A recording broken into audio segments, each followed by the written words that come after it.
वर्गात आले. गुरुजी वर्गात आल्यानंतर गुरुजी काय करतात? वर्गात आल्यानंतर तुम्ही सगळे काय करता? गुरुजी आल्या आल्या तुम्ही काय करता? गुड मॉर्निंग करता. उभा राहता ना. हा, मग असेच त्या वर्गामध्ये गुरुजी आले. गुरुजी आल्यानंतर गुरुजी उभा राहिले, सगळे विद्यार्थी उभा राहिले, गुड मॉर्निंग वगैरे केलं, शुभ सकाळ नमस्कार सगळं झालं, खाली बसले. गुरुजी शिकवायला लागले. पुढच्याच बेंचवरचा मुलग्याने मोठ्याने आळस दिला, मोठ्याने जांभळे दिली महाराज. गुरुजी म्हणाले, अरे तुला काही कळतं का? तू पुढच्या बेंचवर बसलेला, तू आळस देऊ राहिला, शिक काय मागच्याकडं. ते म्हणाला, गुरुजी ते मागचे इतके आळस शिकते, आळस द्यायचं बी आळस आलंय, इथपर्यंत आळस. बरोबर म्हणे, बसा म्हणे, वयान पुस्तकं काढा म्हणे. काढल्या वया पुस्तकं. तुम्हाला आज निबंध लिहायचा आहे.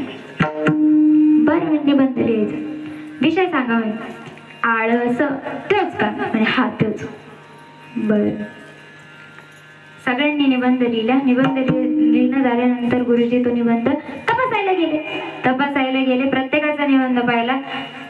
एका मुलानं अख्खं पेज कोरं सोडलं होतं आणि शेवटी लाईन लिहिलेली होती, ह्यालाच आळस म्हणतात. सहज माणसं, आळस माणसाला सहज मिळून जातो. विठ्ठल